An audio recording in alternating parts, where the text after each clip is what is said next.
वंदे मातरम। राम राम। आप देख रहे हैं रोजगार अपडेट बाय ऋतिक। आपका ऋतिक भाई अभी मौजूद है गुरु रहमान सर के पास और गुरु रहमान सर से जानने वाले हैं एडीओ का फर्स्ट फेज का पेपर समाप्त हो चुका है। अब छात्रों के मन में 2-3 सवाल चल रहे हैं, वही 2-3 सवाल मैं गुरु रहमान सर के सामने रखने वाला हूँ।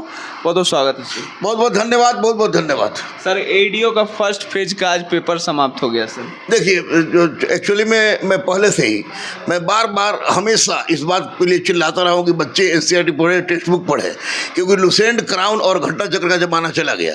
और जब बीपीएससी किसी एग्जाम ले रही, वो भी ऑब्जेक्टिव नेचर का एग्जाम है और बीपीएससी के माध्यम से लिया जा रहा है, तो स्वाभाविक था कि पहले से मैं पूर्व परिचित था कि बीपीएससी क्वेश्चन को किसी भी परिस्थिति में 70वीं वाली गलती नहीं करेंगी। तो वही हुआ कि एनसीईआरटी बेस्ड टोटल क्वेश्चन था, कंसेप्ट पर आधारित। जिन बच्चों ने एनसीईआरटी का गहनता से अध्ययन किया हुआ उनका एग्जाम अच्छा गया हुआ। सर छात्रों का लगातार यही कहना है कि सर क्वेश्चन को जो सेट कर रही है बीपीएससी यूपीएससी लेवल का है सर, तो किस प्रकार इसको बोलिएगा सर? किसी भी तरह का हमको कुछ लेना देना नहीं है कि ये लोग बोले कि यूपीएससी का है, बीपीएससी लेवल का है। अधिकारी नहीं बनेंगे तो स्वाभाविक है कि इनको किस तरह क्वेश्चन से गुजरना होगा। हल्का दे तो खराब है, भारी दे तो टफ है। अरे भैया, एनसीईआरटी टेक्स्ट बुक पढ़ो, हर परीक्षा में लड़ेगा, लड़ते आएगा, लड़ रहा है। अब लुसेंट, क्राउन, घटना चक्र कब तक सारा लड़का पढ़ के पारंगत हो गया है। अब तो कंसेप्चुअल ध्यान देना होगा। लड़के कुछ करें, क्वेश्चन का ट्रेंड बदलेगा। प्रेजेंटेशन क्या रही है सर फर्स्ट पेज में?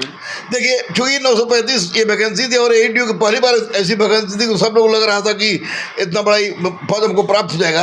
तो प्रेजेंटेशन अच्छा खासा रहा है, 70 से 80% प्रेजेंटेशन रहा है। यही प्रेजेंटेशन क्या सर 2 फेज और जो बची उसमें भी रहने वाली है? हाँ बिल्कुल बिल्कुल, वही 2 फेज उसमें भी रहेगा। वही 70-80% लगा देंगे, रिजल्ट आपको एग्जाम देंगे।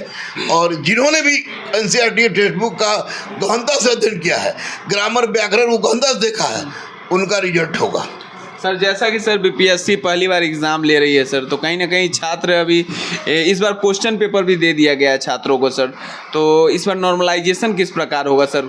देखिए, एक बात बता दें कि बीपीएससी चाहे किसी भी चीज़ के एग्जाम ले, चाहे प्राइमरी टीचर कर लेता हो या प्रखंड कल्याण विकास पदाधिकारी कर लेता हो या किसी भी चीज़ का एग्जाम लेता हो, बीपीएससी क्वेश्चन पेपर दे देती है, आंसर शीट जारी करती है और मार्कशीट दे देती है। तो एडीओ में भी बीपीएससी दिया, तो इसको कोई अतिशयोक्ति नहीं मानेंगे। बीपीएससी ने बहुत अच्छा कार्य किया है। लेकिन रही बात की अलग अलग फेज में हो रहा है तो नॉर्मलाइजेशन होगा। अब नॉर्मलाइजेशन की प्रतिशत पर ध्यान दे रहा है या ध्यान दे रहा है कितना कम गलत हुआ है। अगर बहुत कम गलत हुआ है, ज़्यादा सही है, तो उसका बहुत बढ़िया है। लेकिन नॉर्मलाइजेशन होगी जो रिजल्ट चौंकाने वाला आ सकता है। जैसा कि सर अभी 2 फेज बचा हुआ है, कहीं ना कहीं सर फर्स्ट फेज वाले को देखकर 2 फेज वाले जो बचे हुए हैं उनको कुछ ना कुछ अनुभव होगा सर, उसका कुछ तो बेनिफिट होने वाला है सर। मैं स्पष्ट रूप से बता दूं बिना हर्रे फिटकरी के कि जिन्होंने भी एनसीईआरटी टेक्स्ट बुक, प्रतियोगिता दर्पण और आर.के. अग्रवाल का मैथ, रीजनिंग बढ़िया से पढ़ा हो, वासुदेव प्रसाद का हिंदी बढ़िया से पढ़ा हो, वह लड़का पास करेगा, उसका अंतिम रूप से रिजल्ट होगा। जो चुटपुटिया बम पढ़े होंगे, कोरोना काल के टीचर के आगे पीछे रहे होंगे, उनका रिजल्ट नहीं होगा।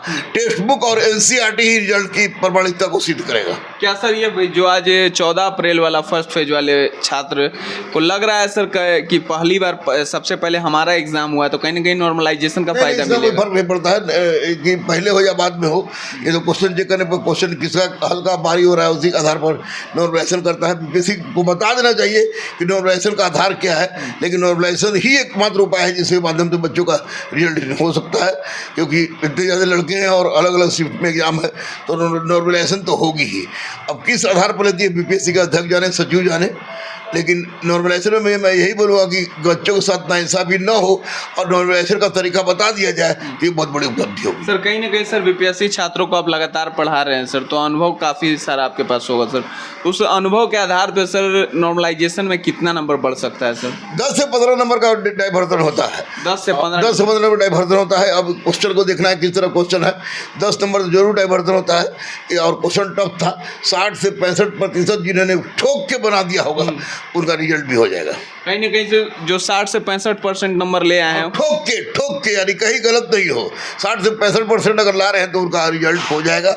जिस तरह क्वेश्चन है, क्वेश्चन अपने आप में अद्भुत है। 1/3 नेगेटिव भी है। हाँ, 1/3 नेगेटिव भी है, तो 60 से 65 जाते जाते रिजल्ट हो जाएगा, ये मैं दावे के साथ कर रहा हूँ। सर जैसा कि इंग्लिश और हिंदी सर इसमें कंपलसरी है कि पास होना ही है आपको है सर, और 1/3 नेगेटिव के तहत सर, तो क्या सर इसमें भी छात्र बहुत सारे फेल होने वाले हैं? देखिए फेल होगी पास होगी ये मैं नहीं जानता, लेकिन अगर आप एईडीओ जैसे पद को सुशोभित करने जा रहे हैं, शिक्षा अधिकारी के पद को सुशोभित करने जा रहे हैं, किसी का स्टेट पद को सुशोभित करने जा रहे हैं, तो ऐसी परिस्थिति में आपकी हिंदी और अंग्रेजी वैसी तो होनी ही चाहिए कि कम से कम क्वालिफाई आप कर जाइए। और मुझे लगता है कि मैक्सिमम लड़के इसमें क्वालिफाई कर जाएंगे, और जो नहीं क्वालिफाई करेगा उसका बजरंगबली मालिक है।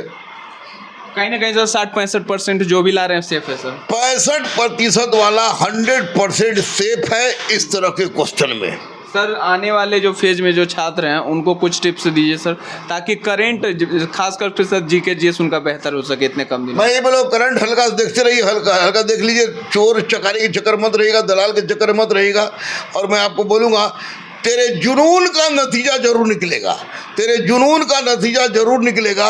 इसी स्याह समंदर से नूर निकलेगा, सिर्फ चिराग जलाए रखना, सिर्फ चिराग जलाए रखना। विजयी भव, विजयी भव, विजयी भव। धन्यवाद, thank you sir. Thank you, thank you, thank you. तो चलिए वीडियो को शेयर एंड सब्सक्राइब कीजिएगा, मिलते हैं नेक्स्ट वीडियो में नेक्स्ट टॉपिक के साथ। धन्यवाद।